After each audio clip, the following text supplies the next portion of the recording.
అందరికీ నమస్కారం. Welcome to our channel. నేను మీ రమ్య. హై బీపీ ఈ ప్రాబ్లమ్ మీరు కూడా ఫేస్ చేస్తున్నారా? ఇంగ్లీష్ మందులు మాత్రమే వాడాలా? ఇంట్లో తగ్గించుకోలేమా? లేకపోతే హెల్త్, డైట్స్ ఇవన్నీ కూడా చేసి తగ్గించుకోలేమా అనే సందేహం మీకు ఉందా? అయితే ఆ సందేహాన్ని నివృత్తి చేయడానికి ఈరోజు మనతో పాటు ప్రముఖ Satya Unani institution of health care chief physician ఉన్నారు. ప్రముఖ డాక్టర్ ఉన్నారు. మాట్లాడి తెలుసుకునే ప్రయత్నం చేద్దాం. అమ్మ నమస్కారం. నమస్తే. సో, ఈ హై బీపీ మీకు తెలుసు కదా! మీ దగ్గరికి గూడా చాలామంది వస్తూ ఉంటారు. ఈ హై బీపీకి నిజంగా ఇంగ్లీష్ మెడిసినే వాడాలా? అలా ఏం లేదు మేడం. ఇంకా చెప్పాలి అంటే కనుక ఇంగ్లీష్ వైద్యం ఏదైతే ఉందో 17థ్ సెంచరీ, 18థ్ సెంచరీ నుంచి మొదలైంది. హ్మ్. మరి అంతకు ముందంతా యునాని వైద్యమే గదా! అవును. 7000 సంవత్సరాలుగా నడుస్తున్న వైద్యం ఇది. హ్మ్. సో, ఇన్నేళ్ల నుంచి మందులు మరి యునాని వైద్యంలోనే మింగారు గదా అందరూ. హ్మ్. అలాగే తగ్గించుకున్నారు గదా! హై బీపీ అప్పుడు కూడా ఉండింది. హ్మ్. సో, యూజువల్‌గా కొంతమంది ఏమంటారంటే కొంత వాదన కూడా చేస్తూ ఉంటారు. ఈ ఫిగ్మోమానోమీటర్స్ అంటే ఏవైతే బీపీ చూసే మెషిన్స్ ఏవైతే హ్మ్. ఉన్నాయో, లేదంటే యూజువల్‌గా అందరూ అనుకుంటున్నట్టుగా ఏదో దాన్ని 120/80 అని దాన్ని ఏదో డిమార్కేట్ చేశారు. అలాంటి వాల్యూస్ ఇవన్నీ పాతకాలంలో ఎక్కడివి అని. నిర్ధారణకు వచ్చేవాళ్ళు ఇది హై బీపీ అంటే గనక నార్మల్సీని లేకుండానే హై ఉంటుందా? అంటే హ్మ్. ఏదో ఒకటి నార్మల్ అని ఒకటి పారామీటర్ ఉంటేనే కదా!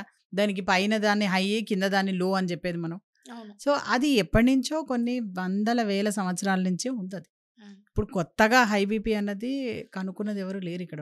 అంటే హ్మ్. మోడర్న్ దీంట్లో. అయితే ఇంగ్లీష్ వైద్యంలో ఏదైతే వీళ్ళు 120/80 అని మొత్తం ప్రపంచంలో ఎవరికైనా అదే అని వాళ్ళు ఏదైతే అనుకుంటున్నారో, హ్మ్. యాక్చువల్‌గా వాళ్ళ ఓన్ ఫిజియాలజీ టెక్స్ట్ బుక్స్‌లోకెళ్తే గనక హ్మ్. దాంట్లో కూడాను ఎక్కడా కూడాను అసలు మీకు ఈ 120/80 కనపడదసలు. హ్మ్. దాంట్లో కూడా ఏంటంటే మీకు బీపీ ఏదైతే ఉందో పైన సిస్టాలిక్ బీపీ, కింద డయాస్టాలిక్ బీపీ అని 2 రకాల బీపీలు ఉంటాయన్నమాట. హ్మ్. ఈ సిస్టాలిక్ బీపీ ఏదైతే ఉందో అది 160 వరకు కూడా నార్మలే. ఇట్ హ్మ్. Is return in the books. Physiology బుక్స్‌లో నార్మల్ అంటే ఫిజియాలజీ అంటే బాడీ యొక్క నార్మల్సీని తెలుసుకునే చదువుని ఫిజియాలజీ అంటారు. హ్మ్. అలాగే కింద బీపీ ఏదైతే ఉందో ఐ మీన్ డయాస్టలిక్ బీపీ ఏదైతే ఉందో అది ఫిగ్మోమానోమీటర్‌లో చూస్తే ఒక రేంజు, తర్వాత హ్మ్. డిజిటల్ బీపీ మెషిన్‌లో చూస్తే ఒకటి ఉంటుందన్నమాట. అంటే ఈ మిషన్స్ కాకుండా ఇంకా ఎలా యూజ్ చేస్తే మనకు అలా తెలుస్తదంటారు? ఎలా డైరెక్ట్‌గా చూడాలి అంటే యునాని డాక్టర్ దగ్గరికి వస్తే గనక మేము పల్స్ స్టడీ చేసి చెప్పగలుగుతాం. ఆ పల్స్ చూసి చెప్పేయగలరా? హై పల్స్ బీపీ ఏంటి? లో పూర్వకాలంలో బీపీ? అలాగే చెప్పేవాళ్ళం. ఆహా! అయితే ఈ హై బీపీ అనేది ఒక సిమ్టమ్ మాత్రమే. హ్మ్. వ్యాధి కాదది. హ్మ్. దాన్ని అనవసరంగా వ్యాధి అని అనుకుంటున్నారు అందరూ. బట్ హ్మ్. యాక్చువల్‌గా అది వ్యాధి కాదు. హై హ్మ్. బీపీ అన్నది అదొక సిమ్టమ్. సో, హ్మ్. ఈ సిమ్టమ్ ఏదైతే ఉందో, ఈ సిమ్టమ్ అన్నది దేనివల్ల వస్తోంది అన్నది యునాని వైద్యంలో ఫస్ట్ తెలుసుకోవాలన్నమాట. హ్మ్. అయితే ఈ యునాని వైద్యంలో ఎలా ఉంటుంది అంటే తెలుసుకోవడం అనేది యూజువల్‌గా అది బ్రెయిన్ వల్ల అవ్వచ్చు, హ్మ్. హార్ట్ వల్ల అవ్వచ్చు, కిడ్నీస్ వల్ల అవ్వచ్చు, లివర్ వల్ల అవ్వచ్చు. ఈ 4 ఆర్గన్స్‌లో ఎవ్వరికి ఎక్కడ డిస్టర్బెన్సెస్ ఉన్నా సరే బీపీ అనేది రైజ్ అయ్యే అవకాశం ఉంటుంది. హ్మ్. సో, ఫస్ట్ అది మేము తెలుసుకోవాలన్నమాట.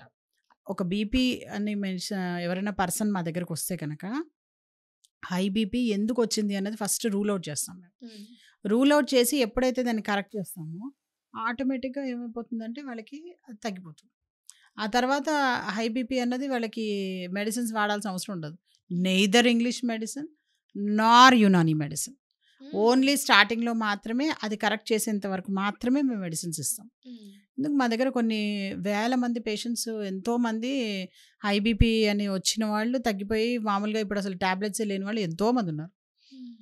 వాళ్ళందరికీ కూడా అంతే యునాని వైద్యం అంటే అలాగే ఉంటుంది ఎప్పుడైనా కానీ. అంటే ఫస్ట్ వాళ్ళు స్టార్టింగ్‌లో మా దగ్గరికి వచ్చినప్పుడు యూజువల్‌గా హై బీపీ అన్నది మేము మెజారిటీ ఆఫ్ ది కేసెస్‌లో ఏంటంటే కిడ్నీస్ వల్ల కానీ, లేదంటే హార్ట్ వల్ల కానీ మెజారిటీ ఆఫ్ ది కేసెస్ చూస్తూ ఉంటాం. సో, ఎప్పుడైతే వాటిని మేము రూల్ ఔట్ చేసుకుంటామో, వాటిని కరెక్ట్ చేస్తామో ఆటోమేటిక్‌గా అడ్జస్ట్ అయిపోతుంటదనమాట. హ్మ్. అందుకని దానికోసం అని చెప్పి చక్కగా no side effects, no adverse reactions, only natural products, herbal products అయిన యునాని వైద్యం కన్నా బెస్ట్ ఏముంటుంది చెప్పండి? మేడం ఒక్కసారి వాడితే సరిపోతుందా అంటే, ఇప్పుడు నేను ఇక్కడ మాట్లాడుతున్నాను. పేషెంట్స్ మాకు 42 కంట్రీస్‌లో ఉన్నారు. హ్మ్. త్రూఔట్ ఇండియా ఉన్నారు. హ్మ్. సో, ఇండియా అండ్ అబ్రాడ్ అంటే గనక వాళ్ళు అమెరికాలో ఉండొచ్చు, అరబ్ ది డెజర్ట్ ఏరియాస్‌లో ఉండొచ్చు, హ్మ్. ప్లెయిన్స్‌లో ఉండొచ్చు, హ్మ్. అవునా? మంచు అవును. ప్రదేశాల్లో ఉండొచ్చు. హ్మ్. సో, అందరికీ ఒకటే ఉంటుందా ట్రీట్‌మెంటు? ఉండదు. అంటే కదా! మీరవన్నీ చెక్ అంటే జేసి ఇన్ని చెక్ చేయాలి. అన్నీ స్టడీ చేసి ఆ! చేయాలి కదా మరి. డెఫినెట్‌లీ. ఫస్ట్ టైమ్ మా దగ్గరికి ఒక పేషెంట్ వచ్చారు అంటే గనక మినిమం వాళ్ళకి half an hour to 1 hour పడుతుంది మా దగ్గర. హ్మ్. ఒక పేషెంట్ ఫస్ట్ టైం మా దగ్గరకు వచ్చినప్పుడు. యూజువల్‌గా ఇంగ్లీష్ మెడిసిన్‌లో ఎలా ఉంటుందంటే, ఒకసారి వాళ్ళ దగ్గరకు వచ్చారంటే వితిన్ 2-3 మినిట్స్‌లో మీరు మాట్లాడే లోపలే మీ చేతిలో ప్రిస్క్రిప్షన్ ఉంటుంది హ్మ్. అంటే అవును. అవును. ఇంగ్లీష్ వైద్యంలో. హ్మ్. బట్ యునాని వైద్యంలో అది సాధ్యం కాదు. హ్మ్. ఎందుకంటే యునాని వైద్యంలో ఏంటంటే హోలిస్టిక్ అప్రోచ్. హోలిస్టిక్ అప్రోచ్ అంటే ఓవరాల్ హెల్త్. హ్మ్. ఇప్పుడు మాకు కావాల్సింది ఏంటంటే 85 ఏళ్ల వరకు మా దగ్గరకు వచ్చిన పేషెంట్ ఆరోగ్యంగా, హెల్తీగా వాళ్ళు ఏదైతే వర్క్ చేస్తున్నారో ఆ వర్క్ 85వ ఏట కూడా చేయగలగాలి. హ్మ్. ఏదో బెడ్ మీద పడి ఉండడం కాదు 85 ఏళ్ళ వరకు. సో, ఇలా క్వాలిటీ లైఫ్ వాళ్ళు లీడ్ చేయాలంటే, లైఫ్ స్పాన్ పెరగాలి అంటే కనుక, వాటికి ఏమేం చేయాలో అవన్నీ చేస్తామనమాట. ఇప్పుడు కొన్ని కొన్ని సార్లు ఎలా అంటే హై బీపీ ఎవరికైతే ఉందో, ఈవెన్ స్విమ్మింగ్ చేసి హై బీపీ తగ్గించుకున్న వాళ్ళు కూడా ఉన్నారు మా దగ్గర పేషెంట్స్. హుహు. స్విమ్మింగ్‌తో దీనికేంటి మ్యామ్ సంబంధం? కదా! అదే మరి. అంటే ఆ స్ట్రెస్ తగ్గించుకొని హ్మ్. తర్వాత స్విమ్మింగ్ అనేది ఏదైతే ఉందో, హ్మ్. దానివల్ల ఏంటంటే బాడీలో ఏదైతే గ్యాస్ కానీ లేదంటే లిక్విడ్స్ ఫ్లూయిడ్స్ ఏవైతే ఉంటాయో బాడీలో, హ్మ్. ఈ స్విమ్మింగ్ ఎప్పుడైతే నీళ్ళ మీద మీరు తేలుతూ ఉంటారో బాడీలో కూడా అలాగే మొత్తం దానిలోంచి బయటకు వస్తూ ఉంటాయి అన్నమాట. హ్మ్. వచ్చి అవన్నీ ఏమవుతుంటాయి బయటికి అన్నది అది ఎక్స్క్రీట్ అయిపోతూ ఉంటాయి అన్నమాట. హ్మ్. నెంబర్ 1 హ్మ్. స్వెట్టింగ్ హ్మ్. దానివల్ల కూడాను స్విమ్మింగ్లో. ఇంకోటి ఏంటంటే అంటే ఓన్లీ స్విమ్మింగ్ అనే కాదు, కొంతమందికి మాత్రమే అది సాధ్యమవుతుంది. హ్మ్. అందరికీ అలాగే స్విమ్మింగ్ ఇప్పుడు దీని అర్థం ఇప్పుడు నేను ఇప్పుడు చెప్పాను కాబట్టి రేపటి నుంచి ఇలా స్విమ్మింగ్ మీద లైన్లు కట్టి స్విమ్మింగ్ చేసేసాము అయిపోయింది మాకు తగ్గిపోయింది అంటే అలా కాదు. ఒక్కొక్కరికి ఒక్కొక్క స్టేజెస్ ఉంటాయన్నమాట దాంట్లో. హ్మ్. ఆ స్టేజెస్ని బట్టి వాళ్ళ డిసీజెస్ని బట్టి అండ్ స్విమ్మింగ్ ఏదైతే ఉందో అది కూడా చాలా పెద్ద టాపిక్. సో నెక్స్ట్ ఎపిసోడ్స్లో మనం ఖచ్చితంగా దాని గురించి యాహ్! తెలుసుకుందాం. యాక్చువల్‌గా exactly high BP, low BP అంటే ఏంటి? ఎగ్జాక్ట్ మీనింగ్ లైక్ షార్ట్ ఫార్మ్‌లో అంటారు గదా! అందరికీ అర్థమయ్యే భాషలో. అందరికీ అర్థమయ్యే భాషలో చెప్పాలి అని అంటే కనుక హై బీపీ ఏదైతే ఉందో అది ఇంకా సంథింగ్ బెటర్. హుహు. లో బీపీయే ఇంకా మోర్ డేంజరస్. అచ్చా! హై బీపీ ఏదైతే ఉందో మేము టాబ్లెట్స్ ఇస్తే కనుక ఆర్ సమ్ మెడికేషన్స్ ఇచ్చి వాళ్ళని వెంటనే దాన్ని మనం నార్మల్ సిక్లోకి తెచ్చుకోవచ్చు. హ్మ్. బట్ లో బీపీ ఏదైతే ఉంటుందో అది మాత్రము మీకు అంత ఈజీగా రాదు అది నార్మల్ సికి. హ్మ్. దానికి ఎంతో శ్రమ పడాలి, ఎంతో కష్టపడాలి. ఇంకా చెప్పాలి అంటే సమ్‌టైమ్స్ ఇన్ ఎమర్జెన్సీస్‌లో ఈవెన్ ఏమంటారు ఇవి గ్లూకోజ్ ఏవైతే బాటిల్స్ ఉన్నాయో, ఐవీ ఫ్లూయిడ్స్ ఉన్నాయో వాటిల్ని కూడా ఎక్కించాల్సిన పరిస్థితి కూడా రావచ్చు లో బీపీ అయితే గనక. హ్మ్. సో లో బీపీలో మెయింటైన్ చేయడం వల్ల హార్ట్‌కి ఎక్కువగా బర్డెన్ పడుతూ ఉంటుంది. హ్మ్. యూజువల్‌గా డిజిటల్ బీపీ మెషిన్ ఎవరైతే ఇంట్లో మెయింటైన్ చేస్తుంటారో దానిలో కనుక చూసినట్టయితే గనక కింద డయాస్టాలిక్ బీపీయే ఇంపార్టెంట్. పైన సిస్టాలిక్ బీపీ అనేది డాక్టర్స్‌కి సంబంధించింది. దాన్ని వదిలేయండి. హ్మ్. ఓన్లీ డయాస్టాలిక్ బీపీ ఏదైతే ఉందో 80 నుంచి 100 లోపల వరకు నార్మల్. హ్మ్. 80 కన్నా కిందికి దిగుతోంది అంటే డిజిటల్ బీపీ మెషిన్‌లో హ్మ్. 10 ప్లస్ ఆర్ మైనస్ ఉంటుందమ్మా. ఈ హ్మ్. మామూలు ఫిగ్మో మానోమీటర్‌కి దానికి. ఫిగ్మో మానోమీటర్ అయితే కనుక 80 కాదు 70 నుంచే తీసుకోవాలి. హ్మ్. 70 కన్నా కిందికి దిగితే లో బీపీ. అదే డిజిటల్ బీపీ మెషిన్‌లో అయితే గనుక 80 కన్నా కిందికి దిగితే గనక అది లో బీపీ కింద మరి కన్సిడర్ హై చేస్తుంటాం. బీపీ అంటే?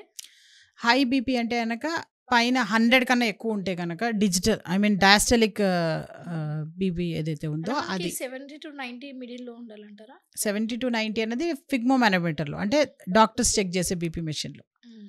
అదే 80-100 అన్నది డిజిటల్ బీపీ మెషిన్‌లో. హ్మ్. ఇంట్లో ప్రతి ఒక్కరు గనక ఒక థర్మామీటరు, ఒక డిజిటల్ బీపీ మెషిను, తర్వాత ఒక గ్లూకోమీటరు, ఒక పల్స్ ఆక్సిమీటర్ ఇవి 4 గనుక మెయింటైన్ చేస్తే గనుక ఐసీయూని ఇంట్లో కూడా మెయింటైన్ చేసే పరిస్థితి ఉంటుంది. హ్మ్. అంటే కొంతమంది ఓల్డ్ ఏజ్ పీపుల్ ఉంటారు కదా! వాళ్ళందరినీ మేము కేవలం వీటిలతోనే వాళ్ళని అబోవ్ 85, అబోవ్ 90 వరకు కూడా మేనేజ్ చేస్తుంటాము. హ్మ్. సో, యునాని వైద్యంలో అలాంటివి ఉన్నాయి. హ్మ్. సో, ఈ హై బీపీకి యునాని వైద్యంలో చాలా చక్కటి మెడిసిన్స్ ఉన్నాయి. అవి వాడండి. వాడి చక్కగా ఆరోగ్యం దాన్ని కాపాడుకోండి. సో, మీరు గూడా చూస్తున్నారుగా మీకెలాంటి సమస్య ఉన్నా సరే ఇక్కడ చాలా సునాయాసంగా ఆ ప్రాబ్లమ్‌ని సాల్వ్ చేస్తారు. So, thank you madam. నమస్తే. ఈరోజు మనతో పాటు ఉన్నారు ప్రముఖ యునానీ వైద్య నిపుణులు. మాట్లాడి తెలుసుకునే ప్రయత్నం చేద్దాం.